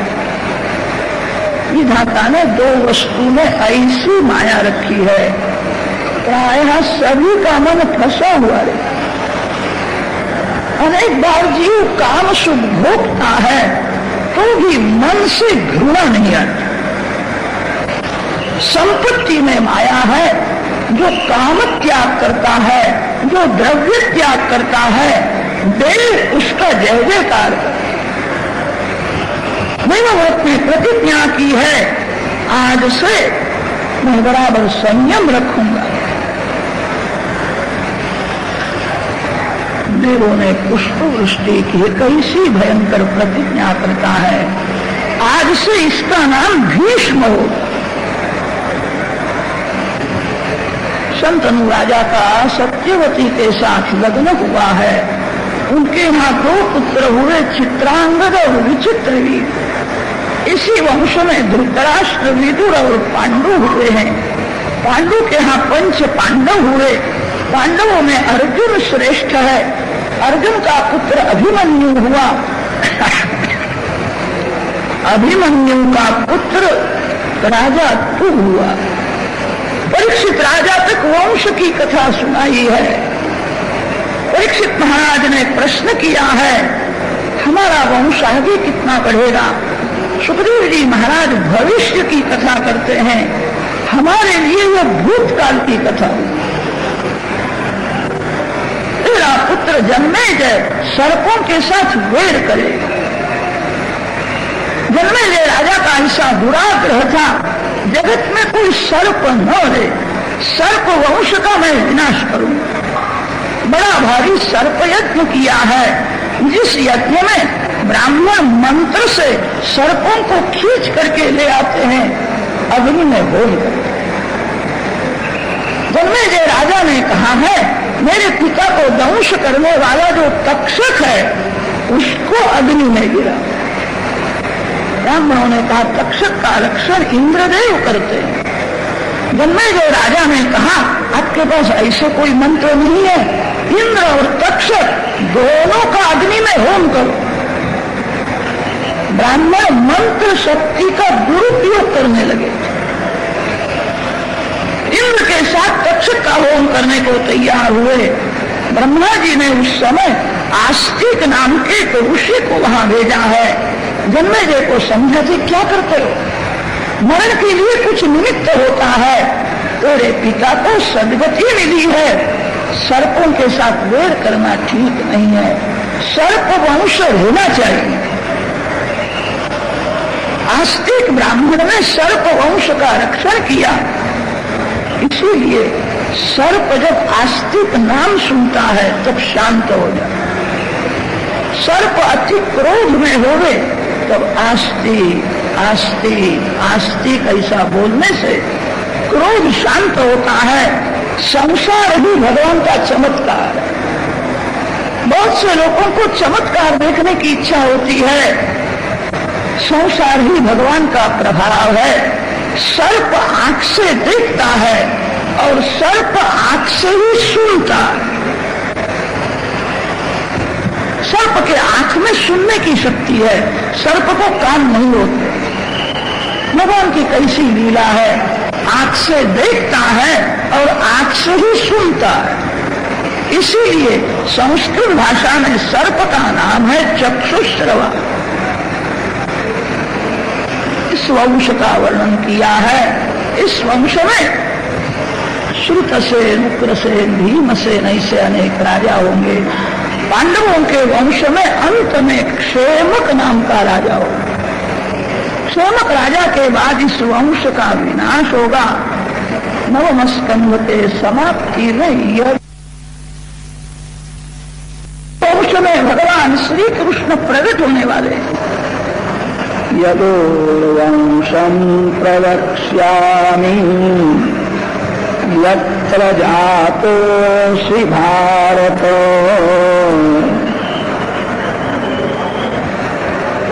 यदु राजा के वंश में सतजित, क्रोष्टा, नल, रिपु ऐसे अनेक राजा। इस वंश में हरिहर राजा हुआ है।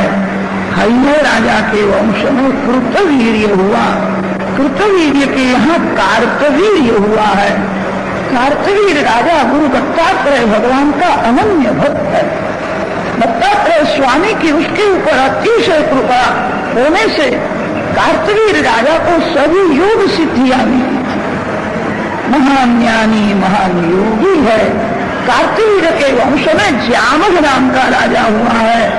इस वंश में देवावृग, वृष्णि, अंधक, मधु, भोज ऐसे अनेक राजा हुए हैं। अंधक राजा के वंश में देवक और उग्रसेन हुआ है। उग्रसेन के यहाँ 9 पुत्र हुए, जिसमें कंस बड़ा है। देवक महाराज के यहाँ स्वदेवा, उपदेवा, देवरक्षिता, देवकी 7 कन्याएं हुई। एक एक का वसुदेव जी के साथ वंश का वर्णन किया है। अंत में देवकी जी के वंश की कथा आती है। देवकी जी के यहाँ 8 बालक हुए।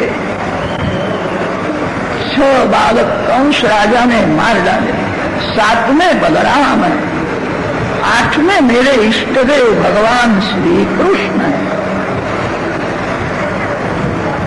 भगवान श्री कृष्ण को सनातन धर्म ही अतिशय प्रिय। भगवान सनातन धर्म का रक्षण करने के लिए जगत में आते। मेरे भगवान का प्रागट्य मथुरा के कहरापुर में हुआ था।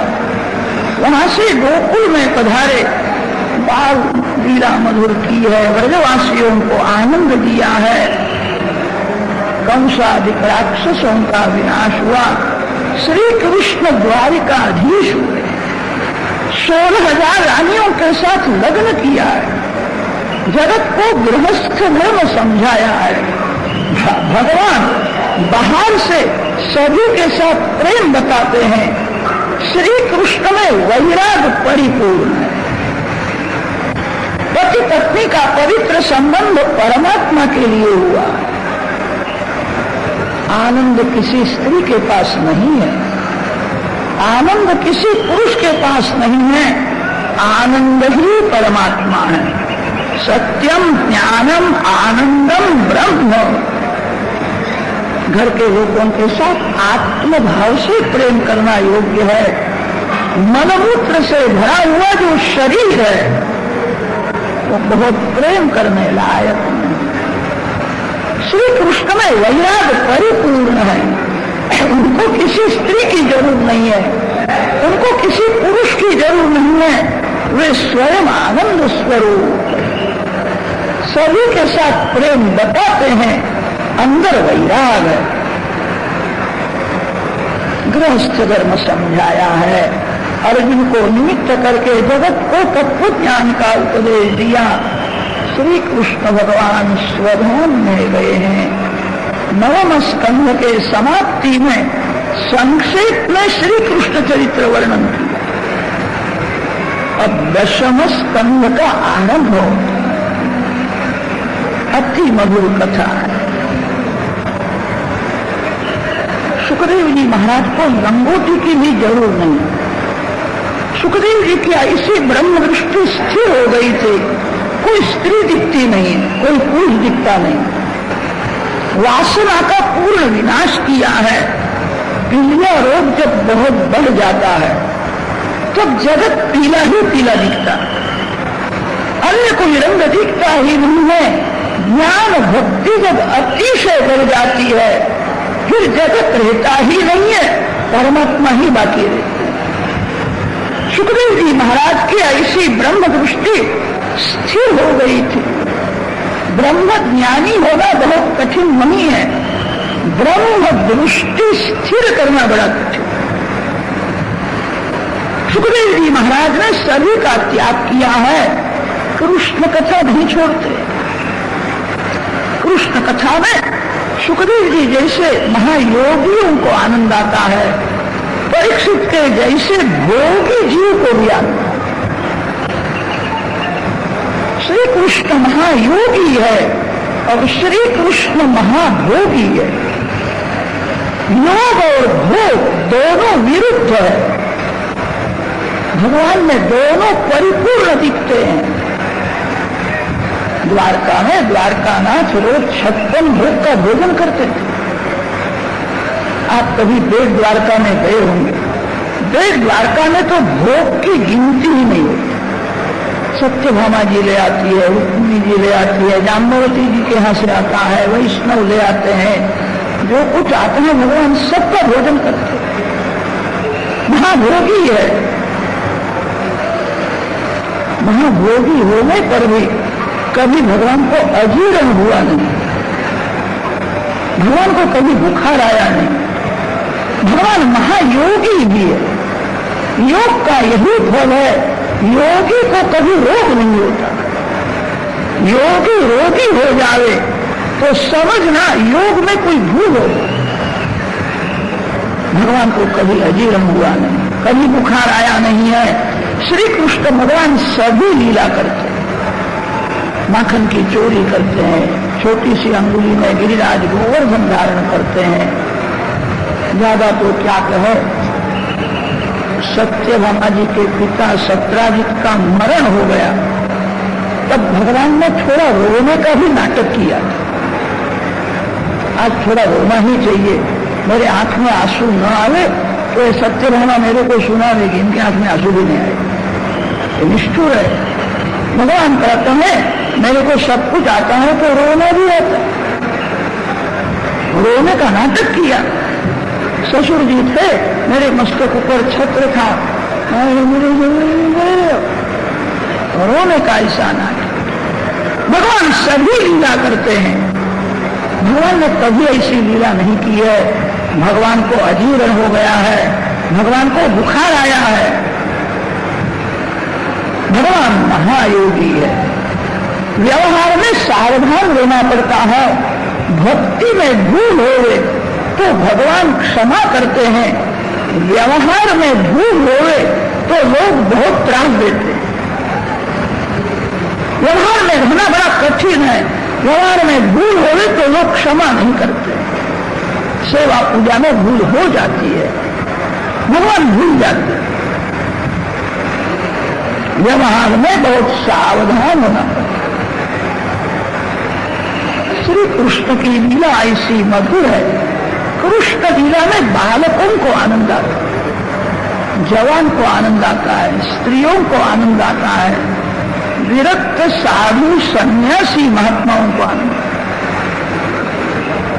ज्यादा तो क्या कहे, वक्ता बहुत विवेक से प्रेम से कथा करता हो। कृष्ण लीला में नास्तिक को भी आनंद आता। कहीं कहीं लोग ऐसा मुझसे मिलते हैं, वो कहते हैं मैं कृष्ण को नहीं मानता था, आपकी कथा सुनने के बाद मैं मानने लगा। अब मैं भगवान की सेवा करता हूं, हरे कृष्ण महामंत्र का जप करता हूं। वक्ता बहुत विवेक से कथा करता हो तो कथा में नास्तिक को भी आनंद आता। सभी को आनंद देने के लिए भगवान ने मधुर लीला की है। कृष्ण लीला अति मधुर। अब भगवान के चरण में रहना, भगवान के धाम में रहना। आपका मन जहां है वही आप हो, आपका तन जहां है वहां आप नहीं हो। वैष्णव उसको कहते हैं जिसका मन गोकुल वृंदावन नहीं रहा, जिसका मन भगवान से कभी दूर जाता ही नहीं है, जिसका मन भगवान के नाम में, जिसका मन भगवान की लीला में रहता है, वही वैष्णव है। अति मधुर लीला का आरंभ हो।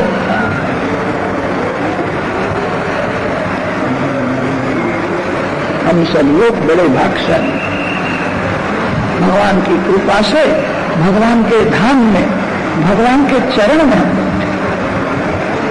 आज का दिवस बहुत पवित्र है।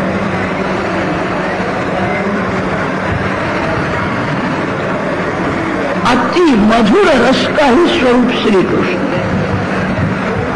संसार में जितने रस है सभी रसों में मिठास बहुत कम है, कड़वा ज्यादा है। जीव की किसी भी रस में रुचि होती, कितने भी वैसे होते हैं उनको हास्य रस बहुत प्रिय होता। कितने तो ऐसा समझते हैं महाराज कथा में हंसावे और बहुत हंसे तो कथा में मजा आए। कथा हंसने के लिए, कथा सुनने के बाद थोड़ा दुख होना चाहिए। आज तक मैंने कितना पाप किया, मैंने भगवान के लिए कुछ भी नहीं किया, एक बार की भगवान का मेरे को दर्शन हुआ नहीं। कथा हंसने के लिए नहीं, कथा सुनने के बाद थोड़ा दुख होना चाहिए। हास्य रस बहुत जीवों को प्रिय लगता है।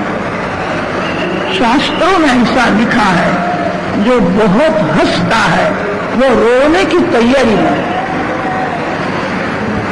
बहुत हंसना अच्छा नहीं है, बहुत जो हंसता है वो दुखी हो जाता है। हास्य रस में मिठास कम है, कड़वा से ही ज्यादा है। बहुत से लोगों को श्रृंगार में प्रीति होती है। लग्न होने के बाद घर में सभी अनुकूलता हुए, ऐसा लगता है हम बहुत सुखी है, स्वर्ग का सुख मेरे को मिला है। गृहस्थ जीवन में आरंभ में श्रृंगार में बहुत रुचि होती है। गृहस्थाश्रम धीरे धीरे जब बढ़ता है, 2-4 बालक होते हैं, शरीर में शक्ति जब नहीं रहती है तब श्रृंगार में भी अरुचि हो जाती है। आरंभ में श्रृंगार में विश्वास के जैसा लगता है।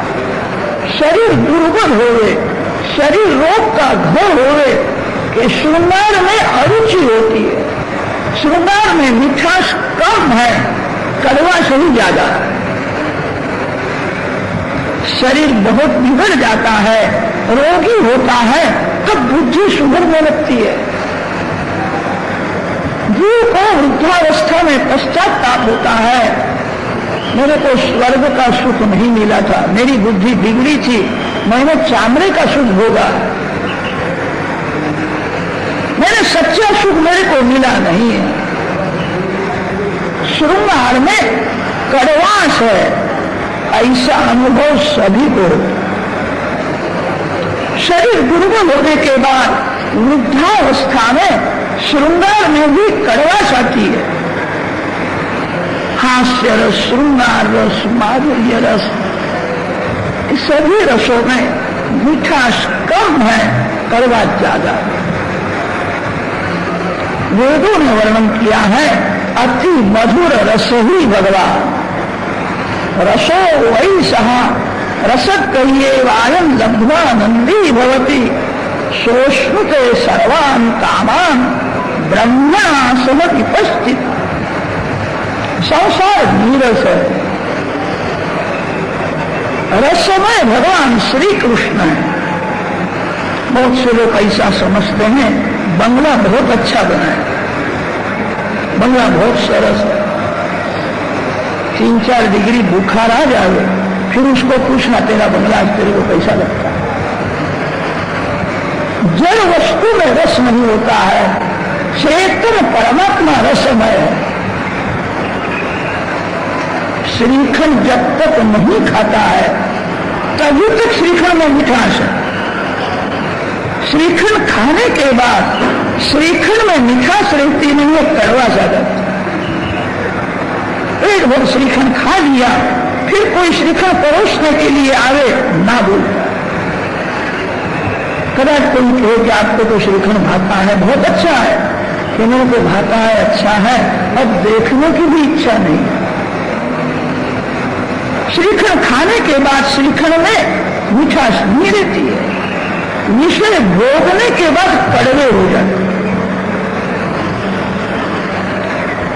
संसार के सभी रसों में मिठास बहुत ही कम है, कड़वा ज्यादा है। श्री कृष्ण अति मधुर रस का स्वरूप है, प्रेम रस अति मधुर रस है।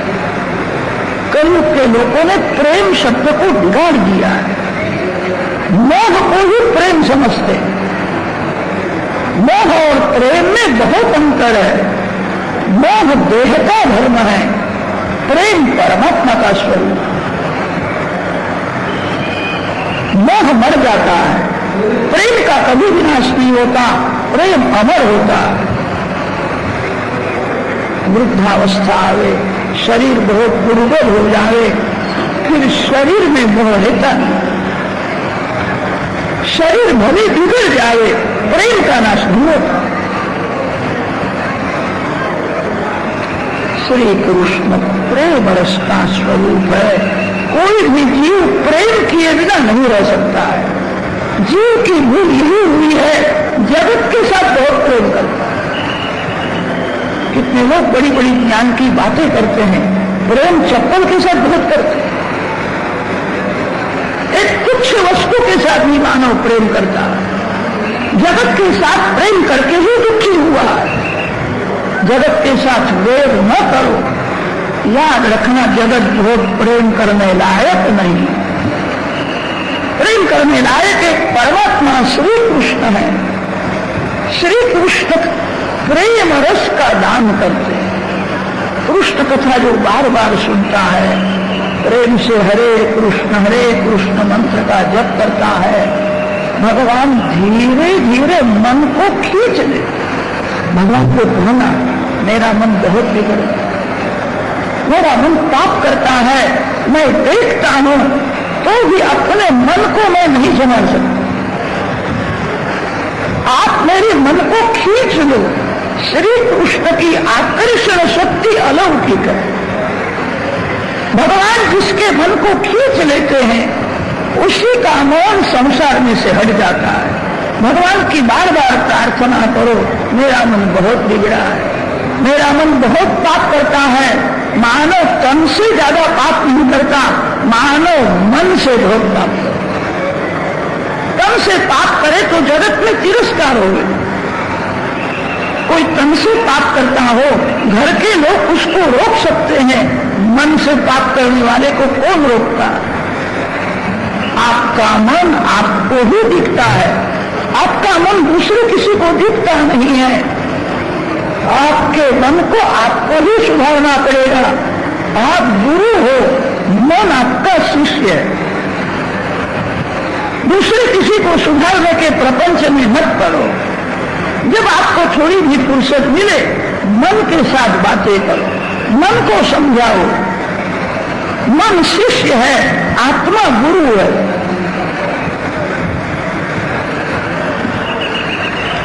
संसार के सभी रसों में कड़वा सही जाता है। परमात्मा श्री कृष्ण अति मधुर रस का स्वरूप है। जीवों का आकर्षण करने के लिए भगवान मधुर लीला करते हैं। जीव जगत का नहीं है, जीव परमात्मा का। जीव किसी स्त्री का नहीं हो सकता, जीव किसी पुरुष का नहीं है, जीव तो पुरुषोत्तम परमात्मा का है। मेरा जीव मेरे को भूल गया, जगत का हुआ है, मेरा जीव मेरे पास में आ गया। इसीलिए भगवान अति मधुर लीला करते हैं। श्री कृष्ण अति सुंदर है। श्री कृष्ण का दर्शन करने के बाद किसी को देखने की इच्छा ही नहीं होती। श्री कृष्ण दर्शन का आनंद नहीं मिला है, इसीलिए जगत के स्त्री पुरुषों को देखने की इच्छा होती। श्री कृष्ण दर्शन करने के बाद गोपियों को किसी को भी देखने की इच्छा होती नहीं है। अलौकिक सौंदर्य से आंख का आकर्षण किया, बांसुरी से कान का आकर्षण किया। ऐसी मधुर बांसुरी बजाते हैं। श्री कृष्ण की बांसुरी सुनने के बाद दूसरा कुछ सुनने की इच्छा ही नहीं होती। ये तो बहुत अच्छा है, आप कृष्ण कथा सुनते हो, श्री कृष्ण की बांसुरी अभी नहीं सुनते। एक बार बांसुरी जो सुनता है वो संसार में नहीं रह सकता। उसको संसार का सुख तुच्छ लगता है। बांसुरी कान में आई, श्री कृष्ण को मिलने की इच्छा है। श्री कृष्ण बांसुरी आज भी बजाते, जीव को बुलाते हैं, आनंद मैं तेरे को दूंगा। आनंद संसार में नहीं है, संसार सुख दुख से भरा हुआ है। संसार में सुख मिलेगा, दुख भोगना नहीं पड़ेगा। बहुत सुख भोगने से दुख का अंत नहीं आता है। आनंद में परमात्मा का जिसको अनुभव हुआ, बांसुरी से जीव का आकर्षण करते हैं। बांसुरी में ऐसी दिव्य शक्ति है। बड़े बड़े ज्ञानी पुरुष ओंकार का जप करते हैं। आत्मा ब्रह्म रूप है। ब्रह्मानुभव करने वाले ऐसे ज्ञानी पुरुषों के कान में जब बांसुरी का शब्द जाता है, उनके मन में विचार आता है, निराकार ब्रह्म का ध्यान करने से क्या लाभ है। निराकार ब्रह्म को दया नहीं आती है। निराकार ब्रह्म किसी के ऊपर कृपा नहीं करता है। बड़े बड़े ज्ञानी पुरुष निराकार ब्रह्म का ध्यान छोड़ करके श्री कृष्ण के लिए पागल हो। योगी नामति चेतांसी हरती की हरि, जो आत्मस्वरूप में रमते हैं। ऐसे बड़े बड़े ज्ञानी पुरुषों का भी आकर्षण श्री कृष्ण।